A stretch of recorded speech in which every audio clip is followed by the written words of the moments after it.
Hi ಎಲ್ರಿಗೂ ನಮಸ್ತೆ. Welcome back to my YouTube channel. ಎಲ್ಲರೂ ಹೇಗಿದ್ದೀರಾ? ಐ ಹೋಪ್ ನೀವೆಲ್ಲ ಆರೋಗ್ಯವಾಗಿ ಆರಾಮಾಗಿದ್ದೀರಾ ಅಂತ ಅಂದ್ಕೊಂಡಿದ್ದೀನಿ. ನಾನು ಕೂಡ ಆರಾಮಾಗಿದ್ದೀನಿ. ಸೋಮವಾರ ಬೆಳಗ್ಗೆಯಿಂದನೇ ವ್ಲಾಗ್ನ ಶುರು ಮಾಡ್ತಿದ್ದೀನಿ. ಈ ಗಿಡ ಎಷ್ಟು ದೊಡ್ಡದಾಗಿದೆ ಅಂದರೆ ಮೊನ್ನೆ ನೀರು ಹಾಕಿಟ್ಟಿದ್ದೆ, ತುಂಬ ಚೆನ್ನಾಗಿ ಕಾಣಿಸ್ತಾ ಇತ್ತು. ಸೊ ಹಾಗಾಗಿ ಹಾಲಲ್ಲಿ ತೊಗೊಂಡು ಬಂದು ಇಟ್ಟಿದ್ದೀನಿ. ನನ್ನಷ್ಟು ಎತ್ತರ ಆಗಿದೆ ಆಲ್ರೆಡಿ ಗಿಡ. ಎಷ್ಟು ದೊಡ್ಡದು ಬಂದಿದೆ, ಆಮೇಲೆ ಎಷ್ಟು ಚೆನ್ನಾಗಿ ಚಿಗಿತಾ ಇದೆ. ನೋಡಿದ್ರೇ ಎಷ್ಟೊಂದು ಖುಷಿ ಆಗುತ್ತೆ. ಹಾಲಲ್ಲಿ ಕೂಡ ತುಂಬ ಚೆನ್ನಾಗಿಯೇ ಕಾಣ್ತಾ ಇದೆ. ಇನ್ನು ಬೆಳಗ್ಗೆ ಟಿಫನ್ಗೆ ರಾಗಿ ಶಾವಿಗೆ ಉಪ್ಮಾ ಹಾಗೆ ಆರೆಂಜ್ ಕಟ್ ಮಾಡ್ಕೊಂಡಿದ್ದೆ. ಸ್ವಲ್ಪ ಮೊಳಕೆ ಕಾಳನ್ನು ಸಲಾಡ್ ಮಾಡಿಕೊಂಡಿದ್ದೆ. ಮೊಳಕೆ ಕಾಳಲ್ಲಿ ಸ್ವಲ್ಪ ಕೊಬ್ಬರಿನೆಲ್ಲ ಕಟ್ ಮಾಡಿ ಸೇರಿಸಿರೋದ್ರಿಂದ ಟೇಸ್ಟ್ ತುಂಬ ಚೆನ್ನಾಗಿಯೇ ಬಂದಿದೆ. ತುರಿದು ಹಾಕೋದಕ್ಕಿಂತ ಕಟ್ ಮಾಡಿ ಹಾಕಿದಾಗ ತುಂಬ ರುಚಿ ಅಂತ ಅನ್ನಿಸ್ತಾ ಇತ್ತು. ಇನ್ನು ಮಕ್ಕಳೆಲ್ಲ ಎದ್ದ ಮೇಲೆ ಅವ್ರನ್ನ ಫ್ರೆಶ್ ಅಪ್ ಮಾಡಿಸಿ ಸೊ ಅವ್ರಿಗೆ ಟಿಫನ್ನ ಮಾಡಿಸ್ತಾ ಇದ್ದೀನಿ.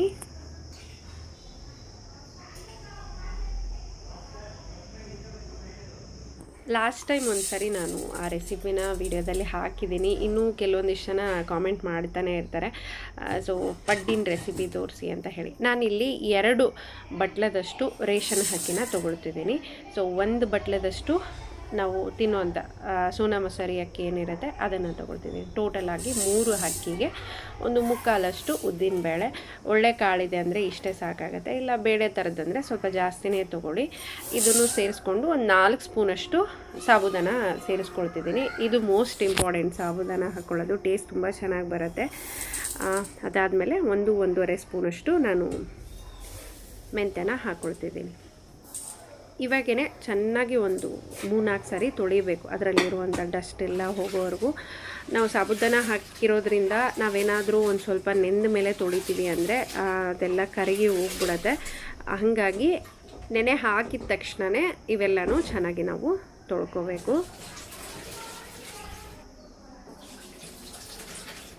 ಚೆನ್ನಾಗಿ ತೊಳೆದು ನೆನೆ ಹಾಕಿದ್ದೀನಿ. ವೈಶು ಪೇಪರ್ನೆಲ್ಲ ರೆಗ್ಯುಲರಾಗಿ ತೊಗೊಳ್ತಿರ್ತಾಳಲ್ಲ, ಮೇಲೆ ಕೆಳಗಡೆ ಆಗಿದೆ ಅಂತ ಹೇಳ್ಬಿಟ್ಟು ಎಲ್ಲನೂ ಜೋಡಿಸ್ತಿದ್ದಾಳೆ.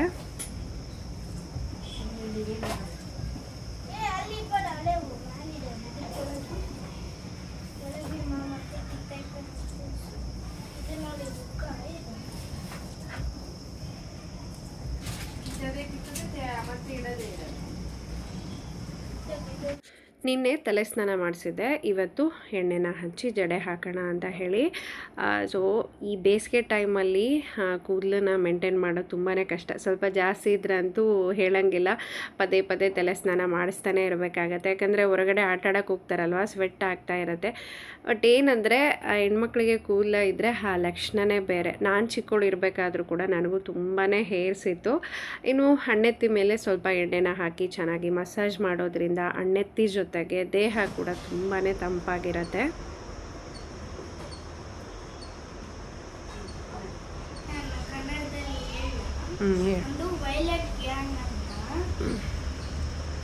ಏನಾಗ್ತೈತೆ, ಒಂದಿನ ಸಮಯ ಅಂತ ಒಬ್ಬ ಹುಡುಗಿ ಇರ್ತಾಳ, ಆಕೆಗೆ ಒಬ್ಬ ತಮ್ಮ ಇರ್ತಾನ ರಿಯಾನ್ಸ್ ಅಂತೇಳಿ. ಒಂದಿನ ರಿಯಾನ್ಸ್ನು 10ನೇ ವರ್ಷದ ಬರ್ತ್ಡೇ ಇರ್ತದೆ. ಅವಾಗ ಅವರು ದೊಡ್ಡ ಪಾರ್ಟಿ ಮಾಡಿರ್ತಾರ. ಅಂದರೆ ಅವ್ರ ಫ್ರೆಂಡ್ಸ್ನ ಕರೆದಿರ್ತಾರ, ಅವ್ರ ಮದರ್ ಫ್ರೆಂಡ್ಸ್ನ, ಅವ್ರ ಪಪ್ಪ ಅಂದರೆ ಅವ್ರ ನೈಬರ್ಸ್ನ ಎಲ್ಲ ಕರೆದಿರ್ತಾರೆ. ಸಮಯರ ರಿಯಾನ್ಸ್ ಫ್ರೆಂಡ್ಸ್ ಆಕಿನ ಫ್ರೆಂಡ್ಸ್ ಕರೆದಿರ್ತಾರೆ ಬರ್ತ್ಡೇ ಪಾರ್ಟಿಗೆ. ಅವಾಗ ಕರೆದಿದ್ದಾಗ ಬರ್ತ್ಡೇ ಪಾರ್ಟಿ ಮಿಡಲ್ಲಾಗ ಅವ್ರದ್ದು ತಾತ ಕಿರಿಸ್ತಾನೆ ಅಂತ ಕಿರಿಸ್ತಾರೆ. ಅಂದರೆ ಬೆಳಗ್ಗೆ ಆಗೈತೆ ಅಂದರೆ ಅವರು ಬರ್ತ್ಡೇ ಪಾರ್ಟಿಗೆ ಮಿಡಲ್ಲಾಗ ಅವ್ರ ತಾತ ಕಿರಿಸ್ತಾನಲ್ಲ, ಎಲ್ಲ ನೋಡಿದ್ದು ಯಾರೋ ತಗೊಂಡು ಹೋಗಿರ್ತಾರೆ ಅಂತೇಳಿ ಅವ್ರ ತಾತನ ಕರ್ಕೊಂಡು ಊಟ ಮಾಡಕ್ಕೆ ಹೋದ್ರು. ಅವರು ಎಲ್ಲಿಗೋ ಹೊರಗಡೆ. ಅವಳ ಸ್ಟೋರಿ ಮುಗಿಯೋಷ್ಟೊತ್ತಿಗೆ ಅರ್ಧ ಗಂಟೆ ಆಗೋಯ್ತು. ತುಂಬ ದಿನ ಆಯಿತು ಗ್ಲಾಸು ಆಮೇಲೆ ಸೆರಾಮಿಕ್ ಬೌಲ್ಸ್ ಇವು ಯಾವನ್ನೂ ಕ್ಲೀನ್ ಮಾಡಿಲ್ಲ, ಡಸ್ಟ್ ಅಂತ ಅನ್ನಿಸ್ತಾ ಇತ್ತು. ಹಾಗಾಗಿ ಕ್ಲೀನ್ ಮಾಡ್ಕೊಳ್ತಿದ್ದೀನಿ.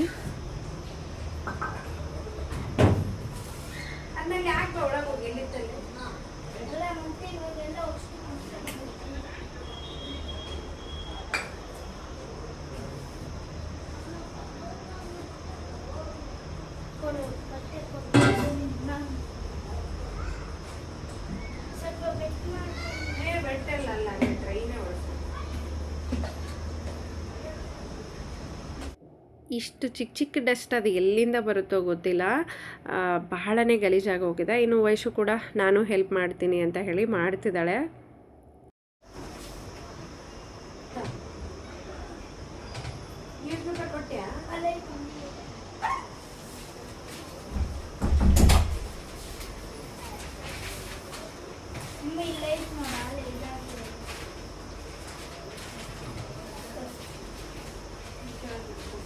ಕಿಚನಲ್ಲಿ ಅದು ಇರಬೇಕು, ಇದಿರಬೇಕು, ಆ ಥರ ವಸ್ತುಗಳಿರಬೇಕು, ಈ ಥರ ವಸ್ತುಗಳಿರಬೇಕು ಅನ್ನೋದು ಸ್ವಲ್ಪ ಜಾಸ್ತಿನೇ ಇದೆ ನನಗೆ. ಸಿರಾಮಿಕ್ಕು, ಗ್ಲಾಸ್ ಐಟಮ್ ಅಂದರೆ ಸಿಕ್ಕಾಪಟ್ಟೆ ಇಷ್ಟ ಆಗುತ್ತೆ. ಹಾಗಾಗಿ ಇವಾಗೊಂದೆಲ್ಲ ತೊಗೊಂಡು ಇಟ್ಕೊಂಡಿದ್ದೀನಿ.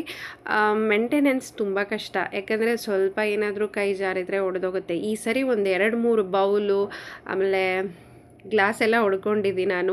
ಆವಾಗ ನಮ್ಗೆ ಸಿಕ್ಕಾಪಟ್ಟೆ ಬೇಜಾರಾಗ್ತಾ ಇರುತ್ತೆ, ಅಯ್ಯೋ ಎಷ್ಟೊಂದೆಲ್ಲ ಇಷ್ಟಪಟ್ಟು ತೊಗೊಂಡಿದ್ದೆ, ಇದು ಹಾಳಾಗಿ ಹೋಗ್ಬಿಡ್ತಲ್ಲ ಅಂತ ಹೇಳಿ. ನಾವೆಷ್ಟೇ ಕೇರ್ಫುಲ್ಲಾಗಿ ಬಳಸ್ತಾ ಇದ್ದೀವಿ ಅಂದರೂ ಕೂಡ ಕೆಲವೊಂದು ಸಾರಿ ಕೈ ತಪ್ಪಿ ಹೊಡೆದೋಗುತ್ತೆ. ಇದು ಯಾವಾಗಲೂ ಕ್ಲೋಸ್ ಆಗಿರುತ್ತೆ, ಅದು ಎಲ್ಲಿಂದ ಅಷ್ಟೊಂದು ಡಸ್ಟ್ ಬಂದಿದೆನೋ ಗೊತ್ತಿಲ್ಲ, ಭಾಳನೇ ಡಸ್ಟ್ ಆಗೋಗ್ಬಿಟ್ಟಿದ್ವು. ಸೊ ಈ ಥರ ಇದ್ದಾಗ ಅವಾಗವಾಗ ಕ್ಲೀನ್ ಮಾಡಿಕೊಂಡ್ರೇ ಕ್ಲೀನ್ ಆಗಿರುತ್ತೆ. ಆಲ್ಮೋಸ್ಟ್ ಕಿಚನಲ್ಲಿ ರೆಗ್ಯುಲರ್ ಯೂಸ್ ಮಾಡೋದಿದ್ದೇ ಇರುತ್ತೆ. ಇದು ಅವಾಗವಾಗ ಯೂಸ್ ಮಾಡೋದ್ರಿಂದ ನಾನು ಹೊರಗಡೆ ಟೇಬಲಲ್ಲಿ ಜೋಡಿಸ್ಕೊಂಡಿದ್ದೀನಿ. ಇನ್ನು ಮೊನ್ನೆ ಒಂದು ಕಾಮೆಂಟ್ ಬಂದಿತ್ತು ನನಗೆ, ನೀವು ಪುಂಡಿ ಪಲ್ಯನ ತೋರಿಸಿ ಅಂತ ಹೇಳಿ. ಅಮ್ಮ ಊರಿಗೆ ಹೋದಾಗ ನಾನು ತೊಗೊಂಡು ಬಂದಿದ್ದು. ಸೊ ಅದನ್ನು ಇವತ್ತಿನವರೆಗೂ ಮಾಡೋಕ್ಕೆ ಆಗಿಲ್ಲ ನನಗೆ, ಯಾಕಂತಲೇ ಗೊತ್ತಿಲ್ಲ. ಆ ರೊಟ್ಟಿ ಮಾಡ್ಕೊಂಡಿದ್ದೀನಿ, ಅದ್ರ ಪಲ್ಯ ಕ್ಯಾಪ್ಸಿಕಮ್ ಇತ್ತು, ಅದಿತ್ತು ಅಂತ ಅದೇ ಆಗೋಗ್ಬಿಡ್ತು. ಆಲ್ರೆಡಿ ಒಂದು 15 ಡೇಸ್ ಆಯ್ತೇನೋ ನೋಡಿ, ಎಷ್ಟು ಚೆನ್ನಾಗಿದೆ. ನಾನು ಯಾವಾಗಲೂ ಹೇಳ್ತಿರ್ತೀನಿ, ಬಾಕ್ಸಿಗಿನ ಬ್ಯಾಗೆ ತುಂಬ ಬೆಸ್ಟ್ ಅಂತ ಹೇಳಿ. ಎಷ್ಟು ದಿನಗಳಾದರೂ ಕೂಡ ಫ್ರೆಶ್ ಆಗಿರುತ್ತೆ ಅಂತ ಹೇಳಿ. ನೋಡಿ ಇದೇ ಪುಂಡಿ ಪಲ್ಯ, ಅದೇ ನಾವೇನಾದರೂ ಬಾಕ್ಸಲ್ಲಿ ಹಾಕಿಟ್ಟಿದ್ರೆ ಇಷ್ಟೊತ್ತಿಗೆ ಎಲ್ಲನೂ ಕೊಳ್ತೋಗ್ಬಿಡ್ತಾ ಇತ್ತು. ಮಧ್ಯಾಹ್ನ ಊಟಕ್ಕೆ ಚಪಾತಿ, ಪನ್ನೀರ್ ಚಪಾತಿ ಹಾಗೆ ಕರಿದ ಬದನೆಕಾಯಿನ ಮಾಡ್ಕೊಳ್ತಿದ್ದೀನಿ. ಸೊ ಖಂಡಿತ ಈ ರೆಸಿಪಿನ ಟ್ರೈ ಮಾಡಿ, ತುಂಬ ಚೆನ್ನಾಗಿರುತ್ತೆ. 1-2 ದಿನ ಆರಾಮಾಗಿ ಇಟ್ಕೊಂಡು ತಿನ್ಬೋದು. ಎಲ್ಲಾದರೂ ಟ್ರಾವೆಲ್ ಹೋಗ್ಬೇಕಾದ್ರೂ ಕೂಡ ಇದೊಂದು ಬೆಸ್ಟ್ ರೆಸಿಪಿ ಅಂತಲೇ ಹೇಳ್ಬೋದು. ಮಾಡ್ಕೊಂಡು ಹೋಗ್ಬಿಟ್ರೆ ಒಂದು ಸ್ವಲ್ಪ ಚಪಾತಿನೋ ರೊಟ್ಟಿನೋ ತೊಗೊಂಡು ಹೋಗ್ಬಿಟ್ರೆ ಅಂತೂ ಎಷ್ಟು ಚೆನ್ನಾಗಿರುತ್ತೆ ತಿನ್ನೋದಕ್ಕೆ. ಇನ್ನು ಚಪಾತಿ ಹಿಟ್ಟಲ್ಲಿ ಸ್ವಲ್ಪ ಅಜವಾನ, ಉಪ್ಪು, ಎಣ್ಣೆ, ತುಪ್ಪ, ರೆಗ್ಯುಲರಾಗಿ ಯಾವ ಥರ ಹಿಟ್ಟನ್ನು ಕಲಿಸ್ತೀನೋ ಅದೇ ಥರ ಹಿಟ್ಟನ್ನು ಕಲಿಸ್ತಾ ಇದ್ದೀನಿ. ಯಾವುದೇ ಕಾರಣಕ್ಕೂ ಚಪಾತಿನ ಪ್ಲೇನಾಗಿ ತಿನ್ನಬೇಡಿ. ನಾನು ಸುಮಾರು ವೀಡಿಯೋದಲ್ಲಿ ಹೇಳ್ತಾನೆ ಇರ್ತೀನಿ, ಚಪಾತಿ ಆರೋಗ್ಯಕ್ಕೆ ಒಳ್ಳೆಯದಲ್ಲ, ತಿನ್ನಬಾರ್ದು ಅಂತ ಹೇಳ್ತಾರೆ ಅಂತ ಹೇಳಿ. ಕೆಲವೊಬ್ಬರು ಮಕ್ಕಳೆಲ್ಲ ತುಂಬಾ ಇಷ್ಟಪಡ್ತಾ ಇರ್ತಾರೆ ಚಪಾತಿ, ರೆಗ್ಯುಲರಾಗಿ ಚಪಾತಿ ಇದ್ದೇ ಇರುತ್ತೆ. ಸೊ ಅಂಥವರು ಅದರೊಳಗಡೆ ಸೊಪ್ಪುಗಳನ್ನು, ತರಕಾರಿಗಳನ್ನು ಹಾಕಿನೇ ಮಾಡಿಕೊಡಿ. ಪಂಜಾಬ್ ಮತ್ತು ಹರಿಯಾಣದಲ್ಲಿ ಅತಿ ಹೆಚ್ಚು ಚಪಾತಿನ ತಿಂತಾರೆ. ಸೊ ಮನೆಗೊಬ್ಬರು ಕ್ಯಾನ್ಸರ್ ಪೇಷಂಟ್ ಇದ್ದಾರೆ ಅಲ್ಲಿ. ಬಟ್ ಚಪಾತಿ ಮಾಡುವ ವಿಧಾನ ಕೂಡ ಬೇರೆ ಇರುತ್ತೆ. ನಾವೆಲ್ಲ ಈ ಥರ ಸುಡ್ತೀವಿ, ಅವರು ಒಲೆ ಮೇಲೆ ಡೈರೆಕ್ಟಾಗಿಯೇ ಸುಡ್ತಾರೆ. ಕಾರಣ ಏನೇ ಇರ್ಬೋದು, ಆದರೆ ಗೋಧಿ ಹಿಟ್ಟು ಆರೋಗ್ಯಕ್ಕೆ ಒಳ್ಳೆಯದಲ್ಲ ಅಂತ ಹೇಳ್ತಾರೆ. ಪ್ರತ್ಯೇಕವಾಗಿರುವಂಥ ಒಂದು ಕ್ಯಾನ್ಸರ್ ಟ್ರೇನ್ ಏನಿದೆ, ವಾರಕ್ಕೊಂದು ಸರಿ ಬೆಂಗಳೂರಿಗೆ ಬಂದೋಗುತ್ತೆ ಅಂತ ಹೇಳ್ತಾರೆ. ಸೊ ಹಾಗಾಗಿ ತಿನ್ನಬೇಕಾದ್ರೆ ಸ್ವಲ್ಪ ಅದರಲ್ಲಿ ವೆಜಿಟೇಬಲ್ ಎಲ್ಲ ಮಿಕ್ಸ್ ಮಾಡೋದು ಒಳ್ಳೆಯದು. ಗಂಜಿ ಮಾಡ್ಕೊಳ್ಳೋದಕ್ಕೆ ಸಿರಿಧಾನ್ಯಗಳನ್ನು ನೆನೆ ಹಾಕಿದ್ದೀನಿ. ಇನ್ನು ಪಲ್ಯ ಮಾಡ್ಕೊಳ್ಳೋದಕ್ಕೆ ಸ್ವಲ್ಪ ಹುಣಸೆ ಹಣ್ಣು ಬೇಕಲ್ವ, ಅದನ್ನು ನೆನೆ ಹಾಕಿದ್ದೀನಿ. ಆಲ್ರೆಡಿ 15 ಡೇಸ್ ಆಯಿತು. ಒಳಗಡೆ ಸ್ವಲ್ಪ ಬೀಜ ಎಲ್ಲ ಕಪ್ಪಾದಂಗೆ ಆಗಿದೆ. ನಾನಿಲ್ಲಿ ಮಧ್ಯದಲ್ಲಿ ಕಟ್ ಮಾಡಿಕೊಂಡು ತೂಮ್ ಸಮೇತನೇ ನಾನು ಕರ್ಕೊಳ್ತಿದ್ದೀನಿ. ಸಂಡಿಗೆ ಎಲ್ಲ ಹೆಂಗೆ ಕರ್ಕೊಳ್ತೀವೋ ಸೇಮ್ ಅದೇ ಥರನೇ ಕರ್ಕೋಬೇಕು. ತುಂಬ ಚೆನ್ನಾಗಿರುತ್ತೆ. ತುಂಬ ದಿನಗಳೇ ಆಗೋಯಿತು ನಾನು ಇದನ್ನು ಮಾಡ್ದೇನೆ. ಯಾವಾಗ ಮಾಡಿದರೂ ಈ ರಸ ಎಲ್ಲ ಇರುತ್ತಲ್ಲ, ಗೊಜ್ಜು ಥರ, ಅದನ್ನೇ ಮಾಡ್ಕೊಳ್ತೀನಿ. ಕರಿದ ಬದನೆಕಾಯಿ ತುಂಬ ದಿನವೇ ಆಗೋಗ್ಬಿಡ್ತು.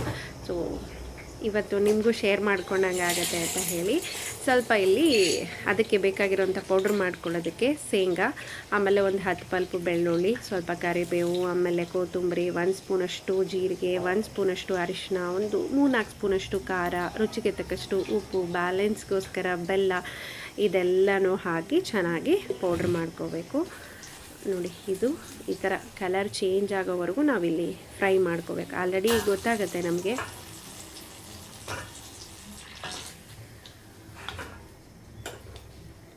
ಈ ಥರ ಬಾಯಿ ಎಲ್ಲ ಹಿಂಗೆ ಓಪನ್ ಆಗಿರುತ್ತೆ.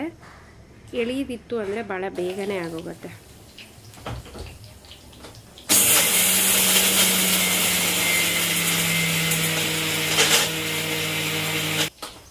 ನೋಡಿ ಇವಾಗ ಈ ಥರ ಪೌಡ್ರ್ ಆಗಿದೆ. ಇವಾಗ ಇದಕ್ಕೆ ಪಲ್ಯಕ್ಕೋಸ್ಕರ ಒಂದು ದೊಡ್ಡದು ಚಿಕ್ಕದಾಗಿ ಈರುಳ್ಳಿನ ಕಟ್ ಮಾಡ್ಕೊಳ್ತಿದ್ದೀನಿ. ಭಾಳ ಚಿಕ್ಕದಾಗಿಯೇ ಕಟ್ ಮಾಡ್ಕೋಬೇಕು, ಯಾಕಂದರೆ ಮಧ್ಯದಲ್ಲಿ ನಾವು ಫಿಲ್ ಮಾಡೋದ್ರಿಂದ ಎಷ್ಟು ಈರುಳ್ಳಿ ಚಿಕ್ಕದಾಗಿರುತ್ತೋ ಅದು ರುಚಿ ಕೂಡ ಅಷ್ಟೇ ತುಂಬ ಚೆನ್ನಾಗಿ ಬರುತ್ತೆ. ಇಲ್ಲ ಚಾಪರ್ ಇತ್ತು ಅಂದರೆ ಅದರಲ್ಲಿ ಕೂಡ ಹಾಕಿ ಮಾಡ್ಕೊಂಬಿಡ್ಬೋದು, ಇನ್ನೂ ಈಸಿ ಆಗುತ್ತೆ ನಮಗೆ ಕೆಲಸ. ಸೊ ಹಾಗಾಗಿ ಬದನೆಕಾಯಿ ಇದು ಕೂಡ ಚೆನ್ನಾಗಿ ಬೆಂದಿದೆ, ಎಲ್ಲನೂ ತೆಕ್ಕೊಳ್ತಿದ್ದೀನಿ. ಬದನೆಕಾಯಿ ಹೀಟು ತಿನ್ನಬಾರ್ದು ಅಂತ ಹೇಳ್ತಿರ್ತಾರೆ, ಬಟ್ ಕೆಲವೊಬ್ರಿಗಂತೂ ಸಿಕ್ಕಾಪಟ್ಟೆ ಇಷ್ಟ. ನಮ್ಮ ಮನೇಲಿ ಹಸ್ಬೆಂಡಿಗೆ ಸಿಕ್ಕಾಪಟ್ಟೆ ಇಷ್ಟ ಆಗುತ್ತೆ. ಸ್ವಲ್ಪ ಎಣ್ಣೆ ತೆಗೆದೆ ಜಾಸ್ತಿ ಇದೆ ಅಂತ ಹೇಳಿ, ಇನ್ನು ಅದಕ್ಕೇ ಜೀರಿಗೆ, ಸಾಸಿವೆ ಹಾಗೆ ಕರಿಬೇವು ಸ್ವಲ್ಪ ಫ್ರೈ ಆದ ತಕ್ಷಣ ನಾನು ಈರುಳ್ಳಿನ ಸೇರಿಸ್ಕೊಳ್ತಿದ್ದೀನಿ. ಇದು ಕೂಡ ಅಷ್ಟೇ ಚೆನ್ನಾಗಿ ಫ್ರೈ ಆಗಬೇಕು. ಸ್ವಲ್ಪ ಹಸಿ ವಾಸನೆ ಹೋಗಿ ಕಲರೆಲ್ಲ ಚೇಂಜ್ ಆಗೋವರೆಗೂ ಚೆನ್ನಾಗಿ ಫ್ರೈ ಮಾಡ್ಕೋಬೇಕು. ಏನೇ ಆಗಿರಲಿ ಅಡುಗೆಗೆ ಈರುಳ್ಳಿ ಎಷ್ಟು ಚಿಕ್ಕದಾಗಿ ಕಟ್ ಮಾಡ್ತೀವೋ ಟೇಸ್ಟ್ ಅಷ್ಟು ಚೆನ್ನಾಗಿ ಬರುತ್ತೆ. ಇನ್ನು ಫ್ರೈ ಆದಮೇಲೆ ಏನು ಮಾಡಿಟ್ಕೊಂಡಿರ್ತೀವಲ್ವ ಆ ಪೌಡ್ರನ್ನ ಹಾಕ್ಕೊಳ್ತಿದ್ದೀನಿ ಅಷ್ಟು. ಈ ಗೊಜ್ಜನ್ನ ಅನ್ನದ ಜೊತೆ, ಚಪಾತಿ ಜೊತೆ, ರೊಟ್ಟಿ ಜೊತೆ ತಿನ್ನೋದಕ್ಕೂ ಹಾಗೆ ತಿನ್ನೋದಕ್ಕೂ ಚೆನ್ನಾಗಿರುತ್ತೆ. ಬದನೆಕಾಯಿ ಜೊತೆ ಮಧ್ಯದಲ್ಲಿ ಫಿಲ್ ಮಾಡಿ ತಿನ್ನೋದಕ್ಕೂ ಚೆನ್ನಾಗಿರುತ್ತೆ. ಇವಾಗ ಇದನ್ನು ಚೆನ್ನಾಗಿ ಒಂದು ಸರಿ ಕಲಸಿ ಇದಕ್ಕೆ ಸ್ವಲ್ಪ ಹುಣಸೆ ಹಣ್ಣನ್ನು ನಾನಿಲ್ಲಿ ಸೇರಿಸ್ಕೊಳ್ತಿದ್ದೀನಿ. ನಿಮಗೆ ಹುಳಿಗೆ ಎಷ್ಟು ಬೇಕೋ ಅಷ್ಟನ್ನು ಹಾಕ್ಕೊಳ್ಳಿ. ಸ್ವಲ್ಪ ಜಾಸ್ತಿ ಇತ್ತು ಅಂದರೂ ಕೂಡ ಏನೂ ಪ್ರಾಬ್ಲಮ್ ಆಗೋಲ್ಲ, ಯಾಕಂದರೆ ಬದನೆಕಾಯಿ ಸಪ್ಪಗಿರುತ್ತೆ, ನಾವು ಎಲ್ಲನೂ ಕಿವುಚ್ಕೊಂಡು ತಿಂತಾ ಇರ್ತೀವಲ್ವ ಸ್ಮ್ಯಾಶ್ ಮಾಡಿಕೊಂಡು. ಸೊ ಟೇಸ್ಟ್ ತುಂಬ ಚೆನ್ನಾಗಿ ಬರುತ್ತೆ. ಹುಳಿ ಸ್ವಲ್ಪ ಮುಂದೆ ಇತ್ತು ಅಂದರೆ ಈ ಬೇಸಿಗೆ ಟೈಮಲ್ಲಿ ಏನೂ ಆಗೋಲ್ಲ, ಹಾಳಾಗಲ್ಲ, ಚೆನ್ನಾಗಿರುತ್ತೆ ಅಂತ ಹೇಳಿ ಈ ಥರ ಚೆನ್ನಾಗಿ ಕಲಿಸ್ಕೊಂಡು ಒಂದು 2 ನಿಮಿಷ ಲಿಡ್ನ ಕ್ಲೋಸ್ ಮಾಡ್ತಿದ್ದೀನಿ. ನೋಡಿ ಎಷ್ಟು ಚೆನ್ನಾಗಿ ಬಂದಿದೆ ಅಂದರೆ ಸುತ್ತ ಎಲ್ಲ ಎಣ್ಣೆ ಬಿಟ್ಟಿದೆ, ಪರ್ಫೆಕ್ಟಾಗಿ ಪಲ್ಯ ರೆಡಿ ಆಗಿದೆ. ಇವಾಗ ಇದಕ್ಕೆ ಸ್ವಲ್ಪ ಕೊತ್ತಂಬರಿನ ಹಾಕಿ ಇದು ಕಂಪ್ಲೀಟಾಗಿ ತಣ್ಣಗಾಗಬೇಕು. ಅಲ್ಲಿವರೆಗೂ ಇದನ್ನು ಆ ಕಡೆ ಎತ್ತಿಟ್ಬಿಟ್ಟು ನಾನು ಚಪಾತಿಗೆ ರೆಡಿ ಮಾಡ್ಕೊಳ್ತೀನಿ. ಎಷ್ಟು ಜನ ಪನ್ನೀರ್ ಚಪಾತಿನ ಟ್ರೈ ಮಾಡ್ತಿರೋ ಎಲ್ಲೋ ಗೊತ್ತಿಲ್ಲ, ನಿಜವಾಗ್ಲೂ ಎಂಥ ಸಾಫ್ಟ್ ಬರುತ್ತೆ, ಎಷ್ಟೊಂದೆಲ್ಲ ರುಚಿ ಇರುತ್ತೆ. ಮಕ್ಕಳು ಕೂಡ ತುಂಬ ಎಂಜಾಯ್ ಮಾಡ್ತಾನೆ ತಿಂತಾರೆ. ಅವ್ರಿಗೆ ಬೇಕಾಗಿರುವಂಥ ಪ್ರೋಟೀನ್ಸು, ವಿಟಮಿನ್ಸು ನಾವು ಈ ಥರ ಕೂಡ ಕೊಟ್ಟಂಗಾಗುತ್ತೆ. ಸೊ ಹಾಗಾಗಿ ಮಾಡಬೇಕಾದ್ರೆ ಎಳ್ಳು ಆಮೇಲೆ ಈ ವೆಜಿಟೇಬಲ್ಲು, ಪನ್ನೀರು ಏನಾದರೂ ಒಂದು ಹಾಕ್ತಾನೆ ಇರ್ತೀನಿ. ಪ್ಲೇನಾಗಿ ಮಾಡಿದರೆ ಅದು ನನಗೆ ಇಷ್ಟ ಆಗಲ್ಲ ಸ್ಪೆಷಲಿ. ಸೊ ಹಾಗಾಗಿ ಈ ಪನ್ನೀರ್ ಚಪಾತಿ ಸ್ವಲ್ಪ ಜಾಸ್ತಿನೇ ಇತ್ತು ಪನ್ನೀರು, ಹಾಗಾಗಿ ಎಷ್ಟು ಚೆನ್ನಾಗಿ ಬಂದಿದ್ದಾವೆ ಅಂದರೆ ಚಪಾತಿ ಅನ್ನೋದಕ್ಕಿಂತ ಪರೋಟ ಅಂತ ಅನ್ಬೋದು, ಅಷ್ಟು ಚೆನ್ನಾಗಿ ಕಾಣ್ತಾ ಇದ್ದಾವೆ, ಚೆನ್ನಾಗಿ ಬಂದಿದ್ದಾವೆ. ನಾನು ಇದಕ್ಕೆ ಸ್ವಲ್ಪ ಕೊತ್ತಂಬರಿ, ಎಳ್ಳನ್ನೆಲ್ಲ ಹಚ್ಚಿದ್ದೆ, ಇನ್ನೂ ಅಟ್ರಾಕ್ಟಿವ್ ಆಗಿ ಕಾಣಿಸುತ್ತೆ ತಿನ್ನಬೇಕಾದ್ರೆ. ಟೇಸ್ಟ್ ಕೂಡ ಅಷ್ಟೇ ತುಂಬ ಚೆನ್ನಾಗಿ ಬರುತ್ತೆ ತಿನ್ನಬೇಕಾದ್ರೆ ಅಂತ ಹೇಳಿ. ಸೊ ನೋಡಿ ಎಷ್ಟು ಚೆನ್ನಾಗಿ ಬಂದಿದ್ದಾವೆ ಎಲ್ಲ ಚಪಾತಿನೂ. ಎಷ್ಟು ಸಾಫ್ಟಾಗಿರ್ತವೆ ಅಂದರೆ ನೀವು ನೈಟ್ ಊಟಕ್ಕೆ ತಿಂದರೂ ಕೂಡ ಇದೇ ಥರ ಸಾಫ್ಟಾಗಿಯೇ ಚಪಾತಿ ಇರ್ತವೆ.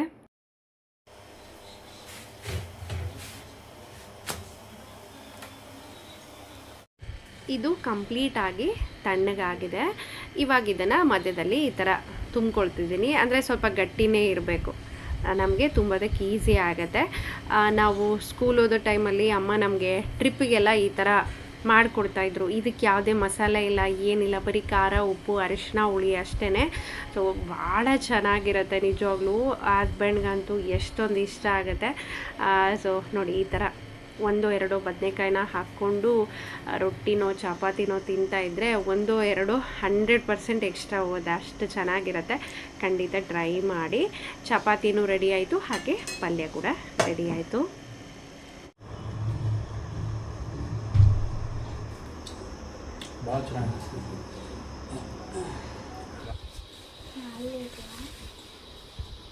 ಹಂಗೆ ಬರಲ್ಲ ಬಿಡಮ್ಮ, ಅದು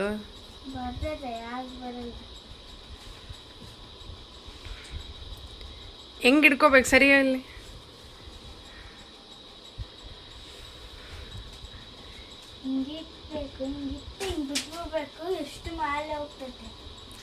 ಯಾವುದೋ ಎಕ್ಸ್ಪೆರಿಮೆಂಟ್ ಎಡಗೈಯಲ್ಲಿ ಹಾಕ್ಕೊಂಡು ಮಾಡ್ಬೇಕದು. ಆ್ಯಕ್ಚುಲಿ ಎಡಗೈಯಲ್ಲಿ ಅಷ್ಟು ಪರ್ಫೆಕ್ಟ್ ನಿಲ್ಲಂಗಿಲ್ಲ ಅದು.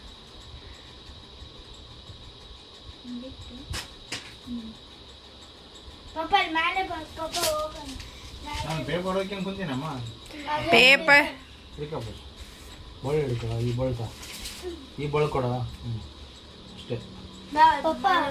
ಪೇಪರ್ ಎಲ್ದೋಯ್ತು. ಇಂಥ ಬಿಸ್ಲಾಗ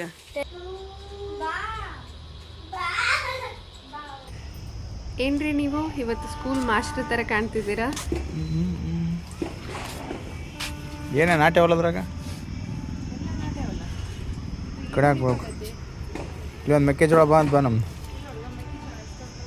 ಆಯ್ತು. ಅದಕ್ಕಾಗಿ ಹಾಕಿನ ಮತ್ತೆ ಅವು ದಬಾಯಿಸಿ ಮ್ಯಾಲೆ ಎತ್ತಿ ಅಂದರೆ ಅದ್ರಾಗ ಏನು ನಾಟ್ಯ ಹೊಲ ಅವಕಾಕ ಆ ಕಡೆ ನಿನ್ನೆ ಮಳೆ ಬಾ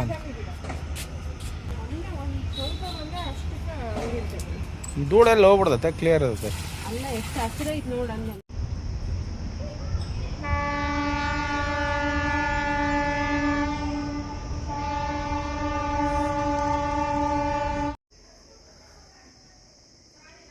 ಎಂಥ ಬಿಸಿಲು ನಿಜವಾಗ್ಲೂ.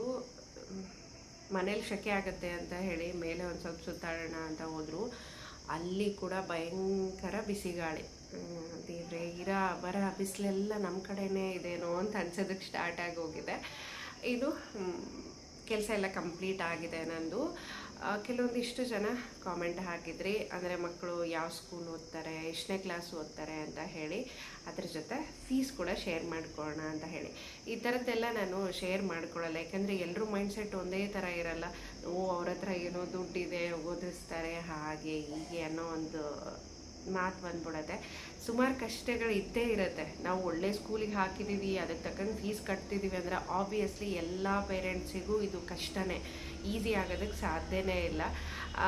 ಯಾಕಂದರೆ ಪ್ರತಿಯೊಂದು ದುಬಾರಿ ಇದೆ. ಬರೀ ಸ್ಕೂಲ್ ಫೀಸ್ ಒಂದೇ ಜಾಸ್ತಿ ಅಲ್ಲ, ನಾವು ದಿನ ಬಳಕೆ ಮಾಡುವಂಥ ವಸ್ತುಗಳು ಕೂಡ ಸಿಕ್ಕಾಪಟ್ಟೆ ಕಾಸ್ಟ್ಲಿ ಇರೋದ್ರಿಂದ ಲೈಫನ್ನ ಲೀಡ್ ಮಾಡೋದಿದೆಯಲ್ಲ, ಅದು ತುಂಬಾ ಕಷ್ಟ. ಎಲ್ಲೋ ಒಂದು ಕಡೆ ನನಗೆ ಹಸ್ಬೆಂಡ್ಗೆ ಒಂದೇ ಮೈಂಡ್ಸೆಟ್ ಇರೋದು, ನಾವು ಒಳ್ಳೆ ಎಜುಕೇಷನ್ ಕೊಡಿಸ್ಬೇಕು, ಒಂದು ಒಳ್ಳೆ ಹೆಲ್ದಿ ಆಗಿರೋಂಥ ಲೈಫನ್ನು ಕೊಡಬೇಕು ಅವರಿಬ್ಬರಿಗೆ ಅಂತ ಹೇಳಿ. ಹಂಗಾಗಿ ಫೀಸ್ ಜಾಸ್ತಿ ಆದರೂ ಕೂಡ ಯಾವುದೇ ಕಾರಣಕ್ಕೂ ಸ್ಕೂಲಂತೂ ಚೇಂಜ್ ಮಾಡ್ತಾ ಇಲ್ಲ. ನಾವು ಆಲ್ರೆಡಿ ಫಿಕ್ಸ್ ಆಗಿಬಿಟ್ಟಿದ್ದೀವಿ ಆ ಥರ. ಒಂದೇ ಕಡೆ 1 to 10th ಓದಿಸ್ಬೇಕು, ಚೇಂಜ್ ಮಾಡಿಸ್ಬಾರ್ದು ಅಂತ ಹೇಳಿ. ಇಬ್ಬರೂ ಪ್ರೀ ಸ್ಕೂಲಿಂದ ಒಂದೇ ಸ್ಕೂಲಿಗೆ ಹಾಕಿರೋದು. ಇಬ್ಬರು ಓದೋದು ಒಂದೇ ಸ್ಕೂಲಲ್ಲಿನೇ. ಪ್ಯೂಪರ್ಟ್ರಿ ಅಂತ ಹೇಳಿ ಬಳ್ಳಾರಿಯಲ್ಲಿ ಸ್ಟೇಟ್ ಸಿಲೆಬಸ್ ಇದೆ, ICSE ಸಿಲೆಬಸ್ ಕೂಡ ಇದೆ. ನಾವು ಆಯ್ಕೆ ಮಾಡ್ಕೊಂಡಿದ್ದು ICSE ಸಿಲೆಬಸ್ಸು. ತುಂಬ ಟಫ್ ಆಗಿರುತ್ತೆ ನಿಜವಾಗ್ಲೂ, ಮಕ್ಕಳಿಗೆ ಭಾಳ ಕಷ್ಟ. 1 to 10th ಓದೋವರೆಗೂ, ಮುಂದೆ ಅವರಿಗೆ ಪ್ರತಿಯೊಂದು ಈಸಿ ಆಗುತ್ತೆ ಅಂತ ಹೇಳ್ತಾ ಇರ್ತಾರೆ. ಹಂಗಾಗಿ ಆ ಒಂದು ಸಿಲೆಬಸ್ನ ಆಯ್ಕೆ ಮಾಡ್ಕೊಂಡಿರೋದು. ಇನ್ನು ವೈಶು 6th, ವೈಭವ್ 3rd ಈ ವರ್ಷ. ವೈಶುದ ಫೀಸ್ ಬಂದು 1,20,000 ಇದೆ, ವೈಭವ್ದು 1 ಲಕ್ಷದವರೆಗೂ ಆಗುತ್ತೆ. ಬರೀ ಫೀಸ್ ಅಷ್ಟೇ. ಅದು ಬುಕ್ಸ್ ಅಂತೆ, ಬಟ್ಟೆ ಅಂತೆ, ಅದಕ್ಕೂ ಆರಾಮಾಗಿ ಒಂದು 2,500 ಥರ ಬಂದೇ ಬರುತ್ತೆ. ಹೆಚ್ಚು ಕಡಿಮೆ ಅಲ್ಲಿಗಂತೂ ಬರುತ್ತೆ, ಯಾಕಂದರೆ ವೈಶುದು 7,000 8,000 ಆ ಥರ ಇರುತ್ತೆ ಬುಕ್ಕು. ಈ ವರ್ಷ ಫಿಸಿಕ್ಸು, ಬಯಾಲಜಿ, ಕೆಮಿಸ್ಟ್ರಿ ಅಂತ ಬೇರೆ ಹೇಳ್ತಾ ಇರ್ತಾಳೆ. ಹಂಗಾಗಿ ಅವ್ರದ್ದು ಪ್ರತಿ ವರ್ಷ ಕೂಡ ಬುಕ್ಕದ ಪ್ರೈಸ್ ಜಾಸ್ತಿನೇ ಆಗ್ತಾ ಇರುತ್ತೆ. ಇಷ್ಟು ಅವ್ರ ಫೀಸು. ಖಂಡಿತ ನೆಕ್ಸ್ಟ್ ನಾನು ಅವ್ರ ಬುಕ್ಗಳನ್ನು ತೊಗೊಂಡು ಬಂದಾಗ ನಿಮ್ಮ ಜೊತೆ ಶೇರ್ ಮಾಡ್ಕೊಳ್ತೀನಿ. ಎಷ್ಟೋ ಸರಿ ನನಗೆ ವಯಸ್ಸು ಓದೋ ಟೈಮಲ್ಲಿ ಅನ್ನಿಸ್ತಾನೆ ಇರುತ್ತೆ, ಎಷ್ಟೊಂದೆಲ್ಲ ಕಷ್ಟ ಇದೆ ಅಲ್ಲ ಇವಾಗ ಎಜುಕೇಷನು ಅಂತ ಹೇಳಿ. ನಮಗೆ ಗೊತ್ತಿರೋದು, ನಾವೆಲ್ಲ ಗೌರ್ಮೆಂಟ್ ಸ್ಕೂಲಲ್ಲಿ ಓದಿರೋದ್ರಿಂದ ಇದ್ರ ಬಗ್ಗೆ ಸ್ವಲ್ಪ ಕೂಡ ನಾಲೆಜ್ ಇಲ್ಲ. ಬಟ್ ಇವಾಗ ಎಜುಕೇಷನ್ ಕಾಂಪಿಟೇಷನ್ ಇರೋದ್ರಿಂದ ಮಕ್ಕಳಿಗೆ ಯಾವ್ದು ಆಗಬೇಕು, ಯಾವ್ದು ಈಸಿ ಆಗುತ್ತೆ, ಯಾವ್ದು ಹಾಕಿದರೆ ಫ್ಯೂಚರ್ ಚೆನ್ನಾಗಿರುತ್ತೆ, ಅದನ್ನು ನೋಡಿಕೊಂಡು ಫಾಲೋ ಮಾಡಬೇಕು ಅಷ್ಟೇ. ನನಗಂತೂ ಅದ್ರ ಬಗ್ಗೆ ನಿಜವಾಗ್ಲೂ ಏನೂ ಗೊತ್ತಿಲ್ಲ. ಫಸ್ಟು ನಾನು ಪ್ರೀ ಸ್ಕೂಲಿಗೆ ಸೇರಿಸಿದ್ದೆ, ನನ್ನ ಫ್ರೆಂಡ್ ಸಜೆಸ್ಟ್ ಮಾಡಿದ್ದೆ, ಈ ಸ್ಕೂಲ್ಗೆ ಹಾಕು, ಇದು ಚೆನ್ನಾಗಿದೆ ಅಂತ ಹೇಳಿ. ಸೊ ಅವಳ ಮಗಳು ಒಂದೇ ಸ್ಕೂಲಿಗೆ ಹಾಕಿರೋದು. ಹಾಗಾಗಿ ಅಲ್ಲೇ ಹಾಕ್ತಾಯಿದ್ದೀವಿ. ನನ್ನ ಫ್ರೆಂಡ್ ಮಗಳು ಅಲ್ಲೇ ಓದ್ತಾ ಇದ್ದಾಳೆ, ನನ್ನ ಮಕ್ಕಳು ಕೂಡ ಅಲ್ಲೇ ಓದ್ತಾ ಇದ್ದಾರೆ. ಸೊ ಎಜುಕೇಷನ್ ವಾಯ್ಸ್ ತುಂಬ ಚೆನ್ನಾಗಿದೆ. ಅದಕ್ಕೆ ನಾವೇನು ಫೀಸ್ ಕಟ್ತಾ ಇದ್ದೀವಲ್ಲ, ಅದಕ್ಕೆ ತಕ್ಕಂಗೆ ಇದ್ದೇ ಇರುತ್ತೆ. ಎಲ್ಲ ಸ್ಕೂಲಿಗೆ ಕಂಪೇರ್ ಮಾಡಿದರೆ ಈ ಸ್ಕೂಲಲ್ಲಿ ತುಂಬ ಜಾಸ್ತಿ ಫೀಸ್. ಎಷ್ಟೋ ಜನ ಕೇಳ್ತಾ ಇರ್ತಾರೆ ಕಾಲ್ ಮಾಡಿ, ಹೆಂಗಿದೆ ಅಲ್ಲಿ ಎಜುಕೇಷನ್ನು ಅಂತ ಹೇಳಿ. ಚೆನ್ನಾಗಿದೆ, ಹಾಕ್ಬೋದು. ಫೀಸ್ ಕೇಳಿದ ತಕ್ಷಣ ಶಾಕ್ ಆಗಿಬಿಡ್ತಾರೆ, ಏನು ಅಷ್ಟೊಂದ ಅಂತ ಹೇಳಿ. ಬಟ್ ಫೀಸಿಗೆ ತಕ್ಕಂಗೆ ಎಜುಕೇಷನ್ ಇದ್ದೇ ಇರುತ್ತೆ. ಈ ವರ್ಷ 6ನೇ ಕ್ಲಾಸ್ ಅಲ್ವಾ ವೈಶು, AI ಬಗ್ಗೆ ಕೂಡ ಹೇಳ್ಕೊಡ್ತಾ ಇರ್ತಾರೆ. ಪ್ರತಿಯೊಂದು ಪ್ರಾಕ್ಟಿಕಲ್ಲಾಗಿ ಮಕ್ಕಳಿಗೆ ತೋರಿಸ್ತಾ ಕಲಿಸ್ತಾರೆ. ಮಕ್ಕಳು ಎಂಜಾಯ್ ಮಾಡ್ತಾ ಕಲಿತಾ ಇರ್ತಾರೆ. ಸೊ ಅದು ಖುಷಿ ಆಗುತ್ತೆ. ಯಾಕಂದರೆ ಈ ವಯಸ್ಸೇ ಹಾಗೆ, ಚೈಲ್ಡ್ಹುಡ್ ಅನ್ನೋದೇನಿದೆ ಅಲ್ಲ, ಇದೆಲ್ಲ ಬಂಗಾರ ಅಂತಲೇ ಹೇಳ್ಬೋದು. ಇದನ್ನು ತುಂಬ ಎಂಜಾಯ್ ಮಾಡ್ತಾ ಆಡ್ತಾ ನಲಿತಾನೆ ಕಲಿಬೇಕಲ್ವ. ಹಂಗಾಗಿ ತುಂಬ ಚೆನ್ನಾಗಿದೆ. ಅವ್ರ ಸ್ಕೂಲ್ ಕೂಡ ಅಷ್ಟೇ. ಅದನ್ನು ನೆಕ್ಸ್ಟ್ ನಾನು ಹೋದರೆ ಖಂಡಿತ ವೀಡಿಯೋ ಮಾಡ್ತೀನಿ. ಕೆಲವೊಂದು ವೀಡಿಯೋಗಳಲ್ಲೆಲ್ಲ ಹಾಕಿದ್ದೀನಿ. ಸೊ ಹೊಸ ಸಬ್ಸ್ಕ್ರೈಬರ್ ಬಂದಿರ್ತಾರೆ, ನೋಡಿರಲ್ಲ. ಎಷ್ಟು ಚೆನ್ನಾಗಿದೆ ಸ್ಕೂಲ್ ಅಂದರೆ ನನಗಂತೂ ಸಿಕ್ಕಾಪಟ್ಟೆ ಇಷ್ಟ ಆಗುತ್ತೆ. ಒಂಥರ ವಿಭಿನ್ನವಾಗಿದೆ ಅವ್ರ ಸ್ಕೂಲು. ಸೊ ಹಾಗಾಗಿ ಇನ್ನು ಪದೇ ಪದೇ ಮಕ್ಕಳಿಗೆ ಯಾವುದೇ ಕಾರಣಕ್ಕೂ ಸ್ಕೂಲ್ ಚೇಂಜ್ ಮಾಡೋಕ್ಕೆ ಹೋಗಬೇಡಿ ನನ್ನನ್ನು ಕೇಳಿದರೆ. ಯಾಕಂದರೆ ಅವರಿಗೆ ತುಂಬ ಗೊಂದಲ ಆಗುತ್ತೆ. ಅಲ್ಲಿ ವಾತಾವರಣಕ್ಕೆ ಮಕ್ಕಳು ಅಡ್ಜಸ್ಟ್ ಆಗೋದಿಲ್ಲ. ಆಮೇಲೆ ಟೀಚಿಂಗ್ ಅರ್ಥ ಆಗಲ್ಲ. ಅದ್ರ ಮಧ್ಯೆ ಸಿಕ್ಕಾಕ್ಕೊಂಡು ಈ ಕಡೆ ಪೇರೆಂಟ್ಸ್ ಹತ್ರ ಹೇಳ್ಕೊಳಕ್ಕಾಗ್ದೇ ತುಂಬ ಕಷ್ಟಪಡಬೇಕಾಗತ್ತೆ. ವೈಶು ಯಾವಾಗಲೂ ಹೇಳ್ತಾ ಇರ್ತಾಳೆ, ಮಮ್ಮಿ ಇಷ್ಟು ಜನ ಈ ವರ್ಷ ಚೇಂಜ್ ಮಾಡ್ಕೊಳ್ತಿದ್ದಾರೆ, ಅಲ್ಲಿ ಮಾಡ್ಕೊಳ್ತಿದ್ದಾರೆ, ಇಲ್ಲಿ ಮಾಡ್ಕೊಳ್ತಿದ್ದಾರೆ ಅಂತ ಹೇಳಿ. ಬಟ್ ಯಾವುದೇ ಕಾರಣಕ್ಕೂ ಸ್ಕೂಲ್ ಮಾತ್ರ ಮಕ್ಕಳನ್ನ ಪದೇ ಪದೇ ಚೇಂಜ್ ಮಾಡೋಕ್ಕೆ ಹೋಗಬೇಡಿ. ಅದು ನಮಗೂ ಹಿಂಸೆ ಆಗುತ್ತೆ. ಸೊ ಮಕ್ಕಳಿಗೆ ಕೂಡ ಕಷ್ಟ ಆಗುತ್ತೆ. ಕೆಲವೊಂದು ಸಾರಿ ಅನಿವಾರ್ಯತೆ, ನಾವು ಬೇರೆ ಕಡೆ ಹೋಗಲೇಬೇಕಾದಂಥ ಪರಿಸ್ಥಿತಿ ಬಂದಿರುತ್ತೆ. ಆ ಟೈಮಲ್ಲಿ ಮಕ್ಕಳ ಮೈಂಡ್ಸೆಟ್ ಕೂಡ ಹಾಗೆ ಇರಬೇಕು. 1-2 ವರ್ಷ ಇಲ್ಲಿ ಓದ್ತೀವಿ, ಇನ್ನೊಂದೆರಡು ವರ್ಷ ಬೇರೆ ಕಡೆ ಓದ್ತೀವಿ ಅಂತ ಹೇಳಿ. ವೈಶು ಹೇಗಂದರೆ ಪ್ರೀ ಸ್ಕೂಲಿಂದ ಅಲ್ಲೇ ಹಾಕಿರೋದು. ನಾವು ಸ್ಕೂಲ್ ಚೇಂಜ್ ಮಾಡ್ತೀವಿ ಅಸಲು ಅವಳು ಒಪ್ಕೊಳ್ಳೋಕೆ ರೆಡಿನೇ ಇಲ್ಲ. ಲಾಸ್ಟ್ ಒಂದು 2 ಇಯರ್ಸ್ ಬ್ಯಾಕ್ ಏನೋ ನಾನು ಡ್ರೀಮ್ ವರ್ಡ್ ಅಂತಿದ್ದೆ, ಅಲ್ಲಿ ಎಕ್ಸಾಮ್ ಬರೆಸಿದ್ದೆ. ವೈಶುದು ಆಗಿತ್ತು, ವೈಭವಂದು ಆಗಿರಲಿಲ್ಲ. ಸೊ ಅವಳು ಒಂದೇ ಹಾಕೋಣ ಅಂತ ಆ ಸ್ಕೂಲಿಗೆ ಕೂಡ ವಿಸಿಟ್ ಮಾಡಿ ನೋಡಿದಾಗ ಅವಳಿಗೆ ಅಸಲು ಇಷ್ಟ ಇರಲಿಲ್ಲ. ಬಟ್ ಎಕ್ಸಾಮ್ ಪಾಸ್ ಆಗಿದ್ಲಲ್ವ, ಹೋಗಿ ನೋಡೋಣ ಅಂತ ಹೇಳಿ ಹೋಗಿದ್ದು. ಅವರೇನು ಸೀಟ್ ಇದೆ ಅಡ್ಮಿಷನ್ ಮಾಡ್ಕೊಳ್ಳಿ ಅಂತಲೇ ಹೇಳ್ತಾಯಿದ್ರು. ಬಟ್ ನನಗೆ ಕಷ್ಟ ಆಗುತ್ತೆ, ಅವಳೊಂದು ಸ್ಕೂಲು ಅವನಿಗೊಂದು ಸ್ಕೂಲು, ಈ ತಾಪತ್ರಯನೇ ಬೇಡ ಅಂತ ಹೇಳಿ ಅವರು 2-3 ಸರಿ ಕಾಲ್ ಮಾಡಿದರು, ಬಂದು ಅಡ್ಮಿಷನ್ ಮಾಡ್ಕೊಳ್ಳಿ ಅಂತ ಹೇಳಿ. ಇಬ್ಬರನ್ನೂ ಒಂದೇ ಸ್ಕೂಲಲ್ಲಿ ಓದಿಸ್ಬೇಕನ್ನೋದು ನನ್ನ ಇಂಟೆನ್ಷನ್ ಆಗಿರೋದ್ರಿಂದ ಬೇಡವೇ ಬೇಡ ಅಂತ ಹೇಳಿ ಬಿಟ್ವಿ. ಹಾಗೆ ಸ್ಟಾರ್ಟಿಂಗಲ್ಲಿ ಒಬ್ಬರು ನನಗೆ ಕೇಳಿದರು, ಇಬ್ಬರನ್ನೂ ಒಂದೇ ಸ್ಕೂಲಿಗೆ ಹಾಕಿದ್ದೀರಾ ನೀವು ಅಂತ ಹೇಳಿ. ಅದೇ ಹೆಣ್ಮಕ್ಳ ಯಾವುದಾದ್ರೂ ಕಡಿಮೆ ಇರೋವಂಥ ಸ್ಕೂಲಿಗೆ, ಗಂಡು ಮಕ್ಕಳ ಒಳ್ಳೆ ಸ್ಕೂಲಿಗೆ ಹಾಕುವಂಥದ್ದಿದೆ. ನಮಗಂತೂ ಆ ಥರದ್ದು ಥಾಟ್ ನಿಜವಾಗ್ಲೂ ಬಂದಿಲ್ಲ. ಅವ್ರು ಕೇಳಿದ ಮೇಲೇ ನನಗೆ ಅಂಡರ್ಸ್ಟ್ಯಾಂಡ್ ಆಗಿದ್ದು ನಿಜವಾಗ್ಲೂ. ಹಂಗೆ ನೋಡಿದರೆ ವೈಭವನ್ಕಿನ್ನ ವೈಶುನೇ ತುಂಬ ಚೆನ್ನಾಗಿ ಬೆಳೆದಿರೋದು. ಅವಳು ಫಸ್ಟ್ ಆಗಿರೋದ್ರಿಂದ ಎಲ್ಲನೂ ಅವಳಿಗೆ ಹೊಸ ಬಟ್ಟೆ ತರೋದಾಯಿತು, ಹೊಸ ಶೂಸ್ ತರೋದಾಯಿತು. ಸ್ವಲ್ಪ ಅವಳು ಲಕ್ಸುರಿ ಆಗಿನೇ ಬೆಳೆದ್ಲು. ಏನೇ ಇದ್ದರೂ ಕೂಡ ಹೊಸ ಬಟ್ಟೆ ಒಂಥರ, ಯಾಕೆ ಫಸ್ಟ್ನೇ ಬೇಬಿ ಆಗಿರೋದ್ರಿಂದ ಭಾಳ ಖುಷಿ, ಭಾಳ ಪ್ರೀತಿ. ಸೊ ವೈಭವ್ಗೆ ಅವ್ರ ಅಕ್ಕನ ಬಟ್ಟೆಗಳನ್ನು ಹಾಕ್ಕೊಳ್ತಾನೆ ಅವನು ದೊಡ್ಡವನಾಗ್ಬಿಟ್ಟ. ವೈಶು ಕಂಪೇರ್ ಮಾಡಿದರೆ ಅವ್ನು ಕಡಿಮೆನೇ, ಏನೇ ವಿಚಾರದಲ್ಲಾಗಿರಲಿ. ಇಬ್ಬರೂ ಒಂದೇ ದೃಷ್ಟಿಯಿಂದನೇ ನೋಡಬೇಕು. ಇಲ್ಲಿ ಹೆಣ್ಣು ಗಂಡು ಅನ್ನೋ ಯಾವ ಭೇದ ಭಾವನೂ ಇಲ್ಲ. ಇವಾಗ ಹೆಣ್ಮಕ್ಳು ಯಾವುದ್ರಲ್ಲಿ ಕಡಿಮೆ ಇದ್ದಾರೆ ಹೇಳಿ, ಎಲ್ಲಿ ಕೆಲಸ ಮಾಡ್ತಾ ಇಲ್ಲ ಹೇಳಿ. ಹಂಗೆ ನೋಡಿದರೆ ಹೆಣ್ಮಕ್ಳು ಎಲ್ಲದರಲ್ಲೂ ಫಾಸ್ಟ್ ಇರೋದು. ಸೊ ಕೆಲವೊಬ್ರು ಮೈಂಡ್ಸೆಟ್ ಎಲ್ಲ ಹಂಗಿರತ್ತೆ, ಸಾಧ್ಯನೇ ಇಲ್ಲ. ವೈಶುನೇ ತುಂಬ ಚೆನ್ನಾಗಿ ನಾನು ಕೇರ್ ಮಾಡೋದು. ಮೊನ್ನೆ ಊರಿಗೆ ಹೋದಾಗಂತೂ ಅಮ್ಮ ಅವರೆಲ್ಲ ಎಷ್ಟೇ ಹೇಳೋರು ಅವಳ ಬಗ್ಗೆ ಅಂದರೆ, ಇಂಥ ಆಟ ಬರಲ್ಲ ಅಂತ ಹೇಳೋಂಗಿಲ್ಲ. ಅವಳಿಗೆ ಎಷ್ಟು ಕ್ರಿಕೆಟ್ ಆಡ್ತಾಳೆ, ಗೋಲಿ ಆಡ್ತಾಳೆ, ಬಗ್ರಿ ಆಡ್ತಾಳೆ. ಸೊ ಕ್ರಿಕೆಟ್ ಆಡೋಕ್ಕಂತೂ ದೊಡ್ಡವ್ರ ಜೊತೆ ಎಲ್ಲ ಹೋಗ್ತಾಳೆ, ಫುಟ್ಬಾಲ್ ಆಡ್ತಾಳೆ. ಮಕ್ಕಳಿಗೆ ಎಜುಕೇಷನ್ ಜೊತೆ ಅವರು ಏನು ಈ ಆ್ಯಕ್ಟಿವಿಟೀಸ್ ಇರುತ್ತಲ್ಲ ಅದು ಕೂಡ ಮೋಸ್ಟ್ ಇಂಪಾರ್ಟೆಂಟ್. ಅವ್ರ ಬೆಳವಣಿಗೆಗೆ, ಅವರು ಒಂದು ಪೀಸ್ಫುಲ್ ಮೈಂಡಿಗೆ ತುಂಬ ಹೆಲ್ಪ್ ಆಗುತ್ತೆ. ಸೊ ಆದಷ್ಟು ಮಕ್ಕಳನ್ನ ಆಟ ಆಡೋದಕ್ಕೆ ಕಳಿಸಿ. ಬಿಸಿಲು ಎಷ್ಟು ಮಕ್ಕಳು ತಿಂತಾರೋ ಅಷ್ಟು ಬಲಿಷ್ಠರಾಗ್ತಾರೆ ಅಂತ ಅಮ್ಮ ಯಾವಾಗಲೂ ಹೇಳ್ತಾ ಇರ್ತಾರೆ. ಮೊದಲು ಮನೇಲಿ ಇಟ್ಕೊಂಡು ಕೂತ್ಕೊಂಡ್ಬಿಡ್ತಾ ಇದ್ದೆ, ಬಿಸಿಲಿಗೆ ಹೋಗ್ಬಿಟ್ರೆ ಕರ್ಗಾಗ್ತಾರೆ, ಮತ್ತು ಆಮೇಲೆ ಸುಸ್ತಾಗತ್ತೆ ಅಂತ ಹೇಳಿ ಅಮ್ಮ ಬೈದು ಬೈದು ಬೈದು ಹೇಳೋರು. ಅವರು ಹೆಲ್ತಿಗೆ ಕಂಪೇರ್ ಮಾಡ್ಕೊಂಡು ಹೇಳೋರು, ನಮಗೆ ಎಷ್ಟೇ ಹೆಲ್ತ್ ಪ್ರಾಬ್ಲಮ್ ಇದ್ದರೂ ಇವತ್ತಿಗೂ ಇಷ್ಟೇ ಆ್ಯಕ್ಟಿವ್ ಆಗಿದ್ದೀವಿ ಅಂದರೆ ನಾವು ಬಿಸಿಲನ್ನ ಬಡಿಸ್ಕೊಳ್ತೀವಿ, ಅಷ್ಟೊಂದೆಲ್ಲ ರೋಗಗಳು ಮುಕ್ತ ಇರುತ್ತೆ ಬಾಡಿ ಅಂತ ಹೇಳಿ. ಸೊ ಆವಾಗಿಂದ ತುಂಬಾ ನಾನು ಈ ಹಾಲಿಡೇಸ್ ಇದೆ ಅಂದರೆ ಅಥವಾ ಸ್ಕೂಲಿಂದ ಬಂದ ತಕ್ಷಣ ಒಂದು ತಾಸು ಕಂಪಲ್ಸರಿ ಆಟ ಆಡೋಕ್ಕೆ ಕಳಿಸ್ತೀನಿ. ಈ ವಯಸ್ಸೇ ಆಟ ಆಡೋದಲ್ವ. ಸೊ ಓದೋದ್ರ ಜೊತೆ ಬರೆಯೋದ್ರ ಜೊತೆ ಅದು ಕೂಡ ಇರಬೇಕು. ನಾವು ಎಂಥ ಒಳ್ಳೆ ಸ್ಕೂಲಿಗೆ ಹಾಕಿದ್ದೀವಿ ಅಂದರೂ ಕೂಡ ನಾವು ಅವ್ರಿಗೆ ಮನೇಲಿ ಬಂದಿಂದ ಕಂಪಲ್ಸರಿ ಕೂರಿಸಿ ಹೇಳ್ಕೊಡ್ಲೇಬೇಕು.